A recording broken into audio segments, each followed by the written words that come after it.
Assalamualaikum warahmatullahi wabarakatuh. Salam sejahtera untuk kita semua.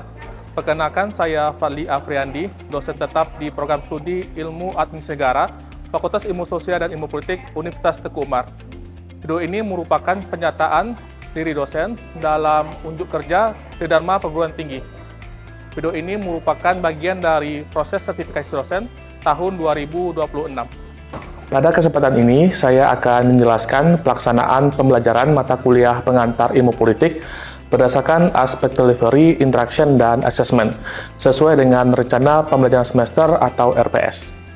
Mata kuliah pengantar ilmu politik dengan kode FISIP 13 merupakan mata kuliah teori wajib berbobot 3 SKS yang diberikan kepada mahasiswa semester pertama. Pengantar ilmu politik merupakan bidang kajian yang mempelajari berbagai aspek kehidupan masyarakat yang berkaitan dengan kekuasaan, negara, pemerintahan, kebijakan publik, proses pengambilan keputusan, serta alokasi dan distribusi sumber daya maupun nilai-nilai dalam masyarakat. Selain itu, ilmu politik juga mengkaji dinamika dan berbagai isu politik yang berkembang pada tingkat lokal, nasional, maupun global. Materi yang dipelajari meliputi ruang lingkup dan perkembangan ilmu politik, sistem politik, kekuasaan, legitimasi, kewenangan, ideologi politik, demokrasi, hak asasi manusia, partisipasi politik, sistem pemilihan umum, partai politik, kelompok kepentingan, serta hubungan antara lembaga eksekutif, legislatif, dan yudikatif. Adapun CPL mata kuliah ini yaitu: pertama, menguasai konsep teoritis secara umum ilmu politik dan ilmu sosial. Yang kedua, menerapkan pemikiran logis, kritis, sistematis, dan inovatif dalam konteks pengembangan atau implementasi ilmu pengetahuan dan teknologi yang memperhatikan dan menerapkan nilai humaniora yang sesuai dengan bidang keahlian. Selain itu, CPMK dalam mata kuliah ini yaitu yang pertama, mampu mengidentifikasi arti ruang lingkup dan perkembangan ilmu politik. Yang kedua, mampu menguraikan isu-isu politik yang terjadi secara global. Yang ketiga, mampu memahami teori dan pendekatan dalam ilmu politik dalam konteks negara maju, berkembang, dan miskin. Dan keempat, mahasiswa mampu menghubungkan teori, konsep, dan kasus dalam fenomena ilmu politik yang terjadi di masyarakat. Untuk mencapai tersebut, saya menerapkan blended learning, yaitu mengombinasikan pembelajaran tatap muka dengan pemanfaatan Learning Management System Pinto Universitas Teguh Umar. Pada kuliah tatap muka, saya menyampaikan materi, memfasilitasi diskusi, analisis kasus, presentasi, dan refleksi pembelajaran. Sementara itu, LMS Pinto digunakan untuk menggugah RPS, bahan ajar, pengumpulan tugas, dan pemberian umpan balik kepada mahasiswa. Dengan demikian, proses pembelajaran tidak hanya berlangsung di ruang kelas, tetapi juga berlanjut secara daring, sehingga mahasiswa dapat belajar secara mandiri dan berkelanjutan. Metode pembelajaran utama yang saya gunakan adalah case method. Pada setiap topik, mahasiswa diberikan kasus-kasus politik yang aktual dan relevan dengan materi. Kemudian, bekerja dalam kelompok untuk mengidentifikasi permasalahan, menganalisis kasus, menggunakan teori politik, menyusun alternatif solusi, dan mempresentasikan hasil analisisnya.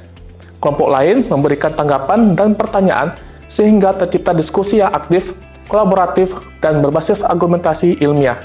Di akhir pembelajaran, saya memberikan penguatan konsep, klarifikasi terhadap hasil diskusi, serta umpan balik untuk memastikan tercapainya tujuan pembelajaran. Interaksi antara dosen dan mahasiswa dibangun secara aktif melalui diskusi di kelas maupun melalui LMS Pinto. Saya mendorong mahasiswa untuk bertanya, menyampaikan pendapat, memberikan argumentasi berdasarkan teori, serta menghargai perbedaan pandangan. Saya juga memberikan pertanyaan pemantik untuk menumbuhkan kemampuan berpikir kritis dan memberikan umpan baik secara berkelanjutan terhadap tugas, presentasi, maupun hasil diskusi mahasiswa. Penilaian pembelajaran dilakukan secara autentik, objektif, dan berkelanjutan sesuai dengan RPS.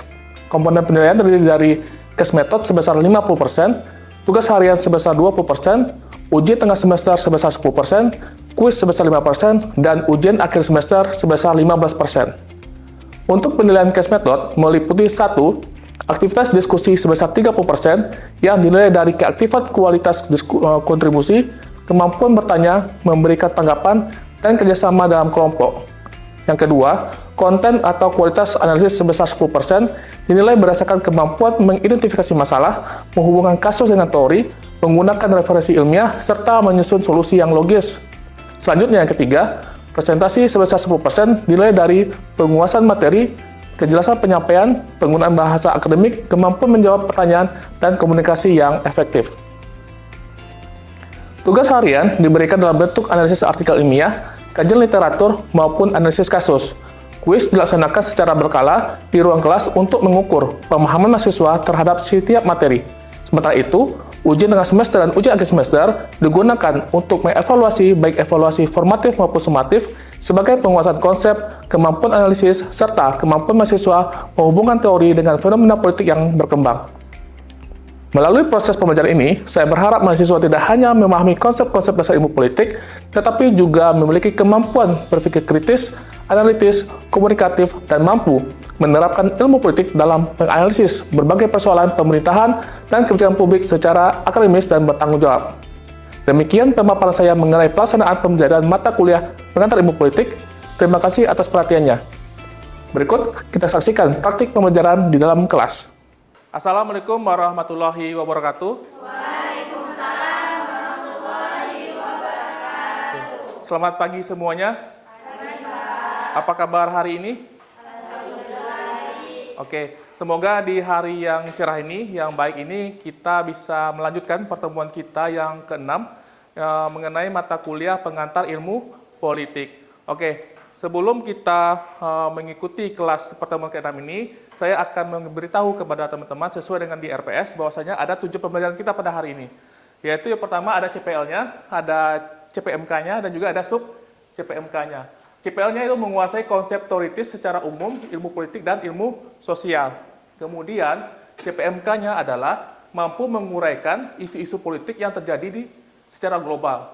Dan yang ketiga, sub capaian mata kuliahnya adalah mampu menjelaskan ideologi politik yang dianut di negara secara global.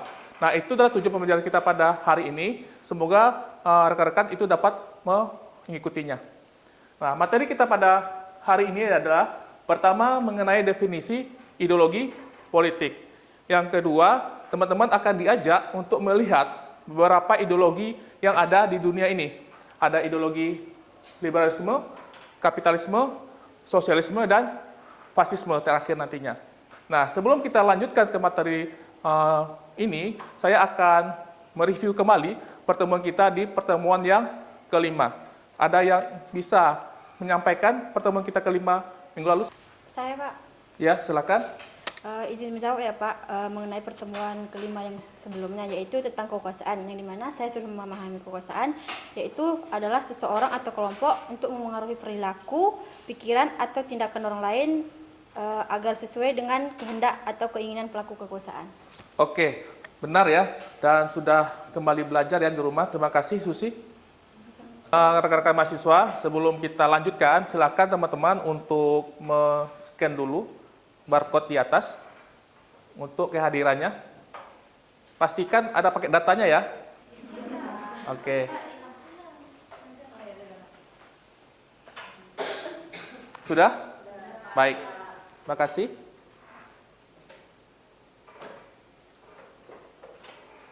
Nah, rekan-rekan mahasiswa, sebagai seorang sarjana ilmu administrasi negara, kalian itu perlu dan penting mempelajari namanya ideologi politik. Kenapa? Karena ideologi politik itu akan berdampak kepada negara mengambil sebuah kebijakan publik.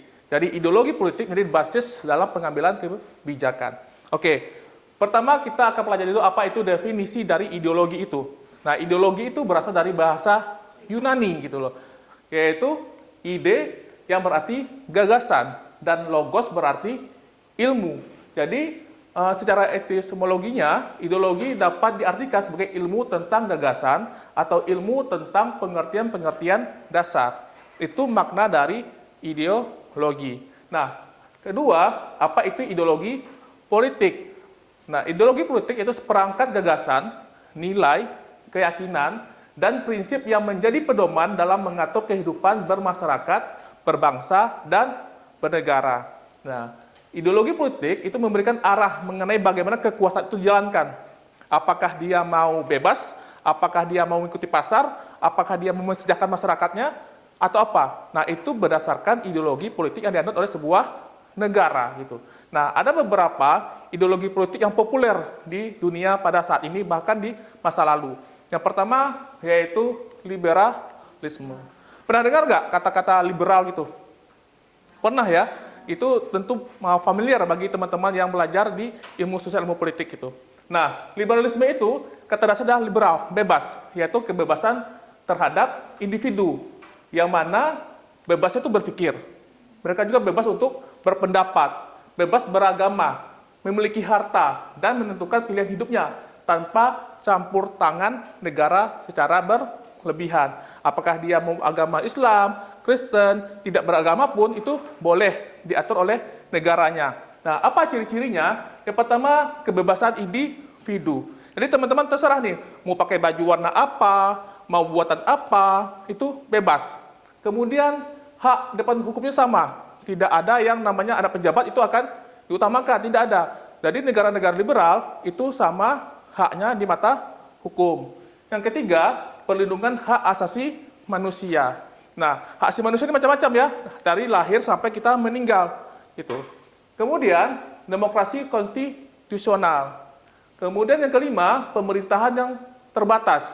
Artinya terbatas itu dibatasi oleh waktu jabatannya seperti itu. Kemudian ada supremasi hukum. Nah, ada beberapa negara yang menerapkan sistem liberalisme ini. Yang pertama, ini apa? Negara apa? Amerika Serikat. Ini ada negara Kanada. Ini ada negara Inggris. Ini ada negara Australia. Nah, pertanyaannya adalah, siapa yang pernah ke negara itu? Belum ada ya? Belum, oke. Sama saya juga belum pernah ke negara tersebut, oke. Nah, berikutnya, ada negara namanya kapitalisme. Nah, kapitalisme ini kata dasarnya apa? Kapital, modal. Jadi, lu ada uang, lu dihargai. Iya kan? Nah, ada uang, abang sayang, nggak ada uang, abang ku tendang gitu kan. Nah, inilah dia, kapitalisme. Jadi kapitalisme itu adalah ideologi ekonomi politik yang menerapkan kepemilikan pribadi atas alat-alat produksi sebagai dasar kegiatan ekonominya. Nah, apa ciri-cirinya? Pertama, kepemilikan pribadi. Yang kedua, bebas berusaha. Mau usaha apapun bebas, terserah. Yang ketiga, persaingan bebas. Mau angkat harga sekian, terserah, bebas semuanya. Kemudian ada mekanisme pasar. Dan intinya adalah mencari profit, cuan, uang. Jadi intinya kapitalisme itulah mencari uang dengan bebas. Nah, apa contoh negara yang menerapkan itu? Meskipun ya secara prakteknya tidak semua negara itu kapitalisme banget, tapi ada beberapa negara yang mayoritas menggunakan sistem ini. Seperti tadi, negara Amerika Serikat, Singapura, Jepang, Korea Selatan. Nah, ini adalah negara-negara yang menganut sistem kapitalisme. Ingat, kapitalisme itu adalah modal, uang, mencari cuan gitu. Nah, ini berbeda jauh ya dengan namanya sosialisme. Ya kan? Ada sosialisme. Kata dasarnya apa? Sosial. Nah, kalau sosial ini apa dia? Keadilan sosial dan pemerataan kesejahteraan masyarakat. Itu adalah ideologi yang dianutnya. Namun peran negara di situ besar. Ada peran negara di situ juga. Nah, apa ciri-cirinya? Pertama, keadilan sosial. Jadi jangan sampai nanti yang kaya makin kaya, yang miskin makin miskin gitu. Jangan ada kesenjangan yang begitu tinggi gitu. Misalnya nih orang-orang di kota karena dia punya akses banyak, dia makin kaya. Kita di desa semakin susah, semakin miskin. Nah, itulah namanya sosialisme, bagaimana kesetaraan di bidang ekonomi. Kemudian pemerataan kesejahteraan yang tadi. Kemudian kepemilikan bersama atau negara dalam sektor yang strategis. Nah, Indonesia juga kan, barang yang dikuasai oleh negara adalah barang-barang yang umum, yang bisa menghidupi hajat hidup orang banyak. Itu dikuasai oleh negara gitu. Kemudian solidaritas sosial. Yang kelima adalah peran aktif pemerintah dalam perekonomian. Kalau kapitalisme dan liberalisme itu peran negara itu kurang, di sosialisme itu lebih kuat. Nah, apa contoh-contoh negaranya? Nah, sama halnya dengan kapitalisme ini, tidak semua negara itu menggunakan sistem yang ketat. Tapi dia mengutamakan sistem campuran atau sosialisme campuran seperti negara Swedia, Norwegia, Denmark, Finlandia. atau negara-negara yang menjunjung namanya welfare state atau negara kesejahteraan. Jadi kalau teman-teman melihat survei di negara dunia, negara yang paling bahagia masyarakatnya, pasti ada negara-negara 4 ini. Karena mereka sejahtera, gitu. Nah, udah pernah ke sini? Belum. Sama lagi. Oke, yang terakhir, nah, fasisme. Nah, kalau fasisme itu lebih lain lagi dia dari negara-negara sebelumnya. Kalau fasisme, dia menempatkan negara sebagai kekuasaan tertingginya. Kalau liberalisme sama kapitalisme kan individu ya. Individu, kalau seandainya fasisme, dia lebih negara kekuasaan tertingginya. Nah, ideologi menekankan nasionalismenya ekstrim, kepemimpinan yang otoriter, disiplin yang tinggi, serta pengakuan kekuatan negara untuk mencapai persatuan dan kejayaan nasionalnya. Ingat ya, katanya adalah nasionalisme yang ekstrim. Nah, saya tahu teman-teman nasionalisme kuat, ya, apalagi nanti ada pertandingan bola ataupun ada kinet ya, perang antara Korea Selatan, warganet ya, dengan Malaysia, karena pasti nasionalisme tinggi. Tapi ini lebih ekstrem lagi nasionalismenya. Nah, apa prinsip-prinsipnya? Pertama, negara berada di atas kepentingan individu atau kelompok. Nah, kita tidak bisa sama dengan negara, tapi negara jauh lebih tinggi daripada kita. Kemudian, nasionalismenya kuat dan ekstrim. Terus kepemimpinannya tunggal yang bersifat otoriter. Penolakan terhadap demokrasi liberal dan multipartai. Kemudian militernya perannya penting di situ, kuat ya. Kemudian ketaatan dan disiplin masyarakat yang kuat terhadap pemimpinnya. Kemudian penggunaan propaganda. Nah, ini pernah diterapkan di negara-negara Jerman. Ya, pernah dengar nama Hitler? Pernah kan? Nah, itu dia. Atau di negara Italia, di bawah pemimpinannya Benito Mussolini. Nah, ini ada 4 ideologi yang pernah ada di dunia dan masih berlaku pada hari ini. Nah, berikut saya akan lihatkan perbandingan beberapa ideologi tadi. Pertama dari nilai utamanya. Kalau liberalisme, dia lebih kepada kebebasan individu. Kalau kapitalisme, lebih kepada ekonomi. Kalau sosialisme, dia kepada keadilan sosial. Fasisme kepada negara dan nasionalisme. Beda ya. Kalau kita bahas tentang liberalisme, berarti kebebasan individu kita. Bebas beragama, bebas tidak beragama, gitu. Kalau kapital, kita ada uang, kita bikin usaha. Gitu. Kita cari uang sebesar-besarnya gitu loh. Kita nggak peduli orang itu mau kaya atau mau miskin, nggak peduli. Kita mau sejahtera, kita mau kaya sendiri gitu loh. Kemudian kalau sosialisme nggak bisa. Kita harus mendekatkan kesetaraan itu, kesenjangan itu jangan dijauhkan gitu. Kesenjangan sosial itu jangan sampai tercipta gitu. Kalau fasisme, itu negara lebih dominan. Yang kedua, peran negaranya. Kalau liberalisme terbatas, kalau kapitalisme itu dia terbatas dalam ekonomi saja, kalau sosialisme itu sangat aktif, kalau fasisme sangat dominan. Ya kan? Makin ke sana dia makin kuat peran negaranya dalam mengatur masyarakatnya. Nah, demokrasinya. Liberalisme itu mendukung nggak? Dia mendukung demokrasi. Kapitalisme umumnya mendukung. Kalau sosialisme beragam menurut praktiknya. Nah, sedangkan fasisme menolak demokrasi. Oke? Nah, hak individu lagi. Kalau liberalisme dia dilindungi hak individunya.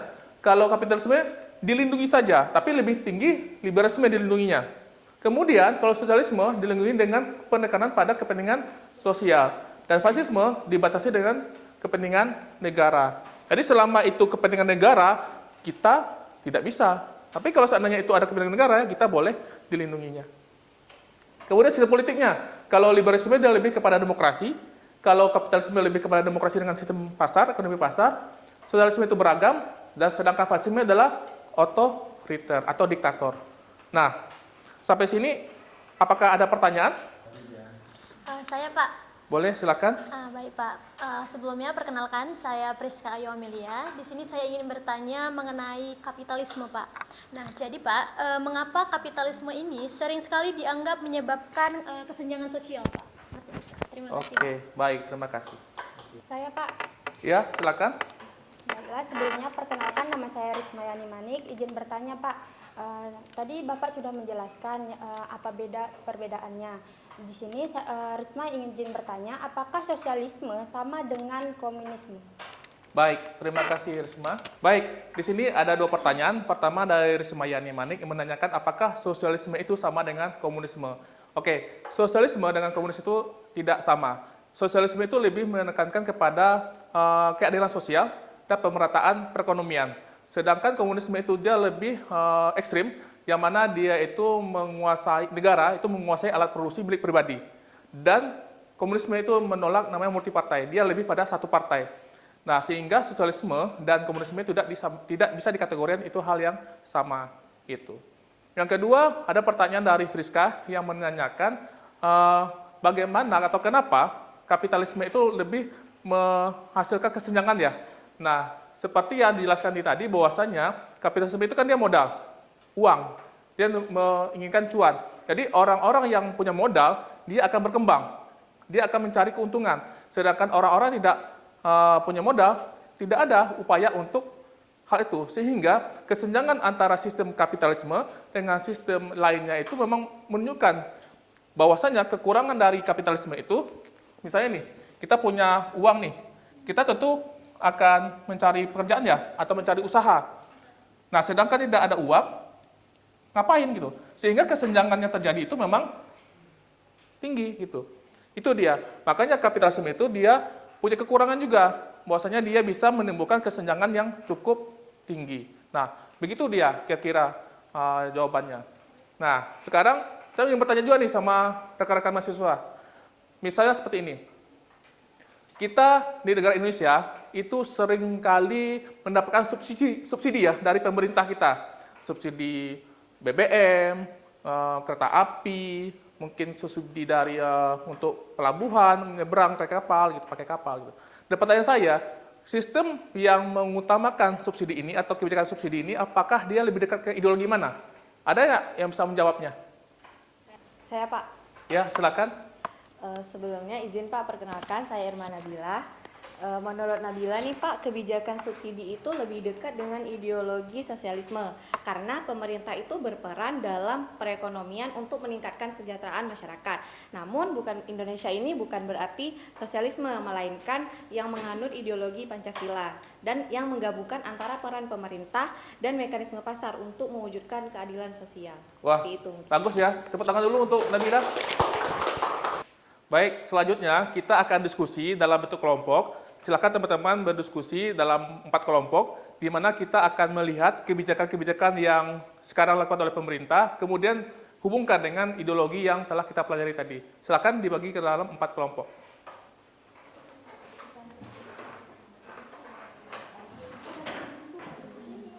Oke, gimana bisa dikerjakan? Saya. Kelompok 1 bisa? Bisa ya. Kelompok 2 belakang bisa? Oke. Kelompok 3 bisa. Oke. Udah selesai? Baik. Kita mulai dari kelompok 1 dulu ya. Silakan kelompok 1. Saya Pak, perwakilan dari kelompok 1, yaitu membahas tentang makanan gizi gratis. Dominan mencerminkan peran negara dalam kesejahteraan masyarakat, yang dimana unsur nasionalisme dalam kerangka Pancasila. Oke. Saya Pak, dari kelompok 3, di mana mengenai subsidi listrik menunjukkan intervensi pemerintah untuk mewujudkan keadilan dan perlindungan kelompok yang rentan. Oke, terima kasih kelompok 3. Saya Pak, perwakilan dari kelompok 2 yang membahas tentang BPJS Kesehatan, di mana BPJS Kesehatan ini mencerminkan konsep negara kesejahteraan atau welfare state dengan intervensi negara yang kuat. Oke, bagus ya jawaban kelompok 2. Saya Pak, saya dari perwakilan kelompok 4. Di sini terdapat hilirisasi industri, yaitu di mana hilirisasi industri ialah menggambarkan kombinasi peran negara dan mekanisme pasar dalam pembangunan ekonomi nasional, sehingga menarik untuk dianalisis dari perspektif kapitalisme, nasionalisme ekonomi, dan ekonomi Pancasila. Baik, terima kasih kelompok 4. Luar biasa ya, tampilan kelompok 1, 2, 3, dan 4 sudah menunjukkan kemampuan kalian memahami kasus yang telah kalian sajikan. Kita beri tepuk tangan dulu ya untuk seluruh kelompok. Baik, terakhir kita ada di sesi penutup kita, yaitu mengenai kesimpulan. Ada nggak yang bisa memberikan kesimpulan atas materi kita pada hari ini? Boleh angkat tangannya? Boleh? Jadi dapat disimpulkan bahwasannya ideologi politik merupakan seperangkat nilai, keyakinan, dan prinsip yang menjadi pedoman dalam mengatur kehidupan bermasyarakat, berbangsa, dan bernegara. Setiap ideologi itu memiliki karakteristik dan tujuan yang berbeda, dan dalam memandang hubungan antara negara, individu, masyarakat, dan sistem ekonomi. Liberalisme menekankan kebebasan individu, perlindungan hak asasi manusia, demokrasi, dan supremasi hukum. Kapitalisme berfokus pada kebebasan ekonomi, kepemilikan pribadi, serta mekanisme pasar untuk mendorong pertumbuhan ekonomi. Sosialisme mengutamakan keadilan sosial dan pemerataan kesejahteraan melalui peran negara yang lebih besar dalam mengatur perekonomian. Sedangkan fasisme menempatkan negara dan memimpin sebagai kekuasaan tertinggi dengan ciri nasionalisme ekstrim, kepemimpinan otoriter, dan pembatasan kebebasan individu. Oke. Baik, rekan-rekan mahasiswa, demikian materi kita pada hari ini. Saya melihat bahwa kalian sudah mampu ya memahami ideologi politik dan juga membedakan antara satu ideologi dengan ideologi lainnya. Dan jangan lupa, di kali ini saya juga memberikan evaluasi terhadap pembelajaran kita pada hari ini. Silakan teman-teman memberikan kritik dan saran terhadap pembelajaran kita pada hari ini untuk perkembangan pembelajaran di minggu depannya. Dan jangan lupa, sesuai dengan RPS kita, minggu depan kita akan lanjutkan lagi bahas ideologi ini. Dan kita melihat kelebihan dan kekurangan masing-masing ideologi politik. Gitu. Oke? Jangan lupa baca buku di rumah ya. Jangan sering-sering baca status orang. Jadi lebih utamakan baca buku, jurnal, dan sebagainya macamnya. Dan jangan lupa jaga kesehatan mental. Nah, gitu. Baik, mungkin itu saja atas perhatiannya. Dan saya mengucapkan maaf salah kata dan perbuatan. Dan sampai jumpa di pertemuan minggu depan. Wassalamualaikum warahmatullahi wabarakatuh.